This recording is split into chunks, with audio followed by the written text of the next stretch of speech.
दंश न्यूज, दलित पीडित व शोषित जनतेचा खनखनीत आवाज। वीडियो में पेश किए गए विचार इसमें शामिल लोगों की निजी राय है। हमारा चैनल इन विचारों का खंडन या समर्थन नहीं करता है, इसके लिए हमारा चैनल जिम्मेदार नहीं है। अध्यक्ष महोदय, माननीय मंत्री महोदय फार हुशार आहेत आणि अभ्यासू आहेत। खरं पाहिलं तर त्यांचं जे उत्तर आहे ते उत्तर प्रशासकीय आणि तांत्रिक आहे। त्यात वास्तवातील वेदनेचा आणि वाढत्या आत्महत्यांचा विचार केलेला दिसत नाही। त्यामुळे माझे 3 स्पेसिफिक प्रश्न आहेत। पहिला प्रश्न अध्यक्ष महोदय की मंत्री महोदयांनी आपल्या उत्तरात 1961 चा कायदा आणि 2003 च्या नियमावलीचा पाडा वाचला, पण माझा त्यांना थेट सवाल आहे या ठिकाणी, जर कायदे इतके सक्षम आहेत आणि जिल्हानिहाय हुंडा प्रतिबंधित अधिकारी नियुक्त आहेत, तर मग आजही महाराष्ट्रात बापाने मुलीच्या लग्नासाठी कर्जबाजारी होऊन आत्महत्या करावी लागते, ही शर्मेची बाब नाही का? गेल्या 5 वर्षात 799 गुन्हे दाखल झाल्याचे आपण सांगत आहात आणि हेही सांगता की गुन्हे कमी झाले आहेत, पण प्रत्यक्षात हुंडापायी छळ होणाऱ्या लाखो महिलांपैकी केवळ काही टक्केच पोलीस ठाण्यापर्यंत पोहोचू शकतात। हे नियुक्त केलेले हुंडा प्रतिबंधित अधिकारी, आता पाचपुते साहेबांनी सुद्धा प्रश्न विचारला होता, प्रत्यक्षात फील्डवर जाऊन किती गावांमध्ये प्रबोधन करतात आणि त्यांनी स्वतःहून पुढाकार घेऊन किती हुंडाबळी रोखले, याचा लेखाजोखा शासन सभागृहासमोर ठेवणार का? हा माझा पहिला प्रश्न। आणि दुसरा प्रश्न अध्यक्ष महोदय की शासन या ठिकाणी म्हणते की भरोसा सेल आणि 51 केंद्राचा दावा त्यांचा आहे, परंतु वस्तुस्थिती अशी आहे की जेव्हा एखादी पीडित मुलगी किंवा तिचे हताश वडील पोलीस ठाण्यात तक्रार घेऊन जातात, तेव्हा पोलीस त्यांना हा घरगुती मामला आहे, तडजोड करा आणि तिथल्या तिथं आपण त्याला दुरुस्त करा असं सांगून परत पाठवतात। अध्यक्ष महोदय, मला या ठिकाणी विचारायचं की पोलीस प्रशासनाच्या या संवेदन शून्यतेमुळेच मुलींना आत्महत्येचा मार्ग निवडावा लागतो।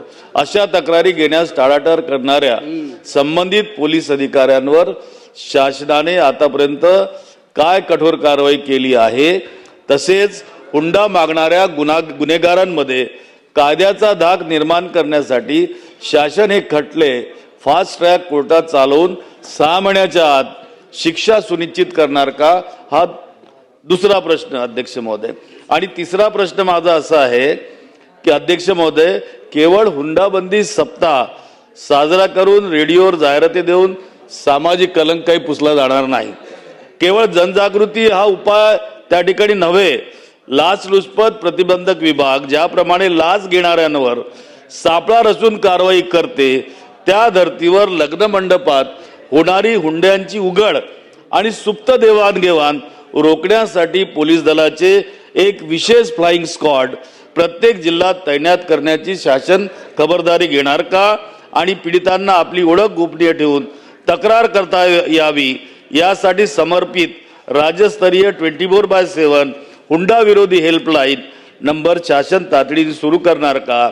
अध्यक्ष महोदय, पालकांच्या डोळ्यातील पाणी आणि मुलींच्या चितेवर रचलेली ही व्यवस्था बदलण्यासाठी शासनानं या ठिकाणी केवळ कागदी घोडे नाचवण्यात। अध्यक्ष महोदय, मला असं त्या ठिकाणी विनंती करायची आहे, एक कालबद्ध कृती आराखडा ज्या ज्योतिताईंनी आणि नमिताजींनी आणि मॅडमनी या ठिकाणी मांडलेला आहे, त्यासाठी महिला आमदारांची एखादी समिती नेमून याविषयी एक कृती आराखडा तयार करून त्यांचं पुनर्वसन आणि आर्थिक सक्षमीकरण कसा करता येईल यासंबंधी आपण प्रयत्न करणार आहात काय? अध्यक्ष महोदय, सन्मान्य सदस्य नितीनजी राऊत हे सभागृहाचे वरिष्ठ सदस्य आहेत, त्यांनी काही माहिती या ठिकाणी दिली आहे आणि मला असं वाटते सभागृहात ज्या प्रश्नावर चर्चा चालू आहे हा निश्चितच संवेदनशील प्रश्न आहे आणि सामाजिक प्रश्न आहे। याच्यामध्ये दोन्ही बाजूनी त्या ठिकाणी चर्चा करण्यात आली की मुलींवर कशा पद्धतीनं अत्याचार झाला, मुलीच्या कुटुंबावर कसा अत्याचार झाला।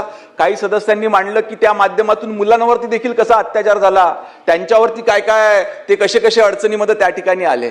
हा सामाजिक प्रश्न आहे, याच्यामध्ये फक्त सरकारच्या वतीनं तर कार्यवाही करण्यात येते आणि याच्यामध्ये 2 विभाग कार्यरत आहेत, एक गृह विभाग देखील कार्यरत आहे आणि मूळ हा तसा ज्याच्यावरती सक्रियतेनं काम करते ते महिला व बाल कल्याण विभाग याच्या माध्यमातून देखील वेगवेगळे उपक्रम राबविण्यात येते. परंतु हा सामाजिक प्रश्न असल्यामुळे इथे फक्त आपण लोकांनी चर्चा न करता शासनानं जे उपक्रम तयार करून दिले आहे त्या उपक्रमाची अंमलबजावणी आपापल्या मतदारसंघामध्ये होते का, आणि आपण त्याची दक्षता घेऊन त्या पद्धतीनं, जसं की 26 नोव्हेंबर हा दिवस हुंडाबंदी दिन म्हणून संपूर्ण राज्यामध्ये साजरा करण्यात येतो. 26 नोव्हेंबर ते 2 डिसेंबर हा हुंडाबंदी सप्ताह त्या ठिकाणी आहे. आपण याच्याबद्दल कितपत गंभीर आहोत? आपापल्या मतदारसंघामध्ये हे कार्यक्रम त्या ठिकाणच्या प्रशासकीय अधिकाऱ्यांच्या वतीनं आपण करून घेतो की नाही, आपण कितपत त्याच्यामध्ये पुढाकार घेतो, हे आपल्यावर देखील अवलंबून आहे. म्हणून सभागृहातल्या सदस्यांना माझी विनंती आहे, एक मिनिट, सभागृहातल्या सदस्यांना माझी विनंती आहे, देतोय त्याचंही उत्तर देतोय ना. ऐका ना, ऐका ऐका ऐका ऐका काय म्हणतात, ऐका. ज्या पद्धतीनं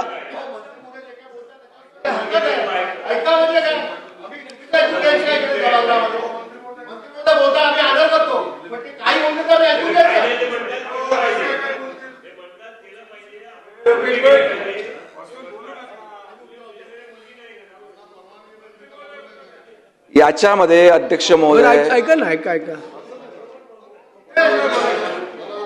ऑलरेडी या ठिकाणी आपली जिल्हास्तरीय समिती आहे, राज्यस्तरीय समिती आहे, तालुकास्तरीय समिती आहे. ह्या समितींच्या माध्यमातून त्या ठिकाणी ऑलरेडी कार्यवाही करण्यात येते. परंतु असे जर का काही स्पेसिफिक प्रकरण होतात तर आपण लोकप्रतिनिधी म्हणून ते प्रकरण घेतले पाहिजे. आमच्या गृह विभागाकडे तक्रार झाली पाहिजे.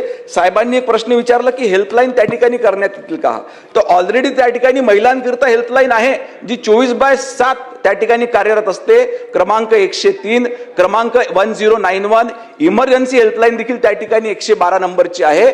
याच्यावरती तक्रार आल्यानंतर आम्ही तातडीनं त्याची दखल घेतो आणि त्या ठिकाणी कार्यवाही करत असतो. दुसरं एक त्यांनी मागणी केली की एक फ्लाइंग स्क्वॉड राहील का, हे आपण मागणी केली. साहेब, लग्नाचा प्रसंग हा त्या ठिकाणी दोन्ही कुटुंबांकरिता अनेक वेळेस इज्जतीचा प्रश्न असतो, हा कौटुंबिक प्रसंग असतो.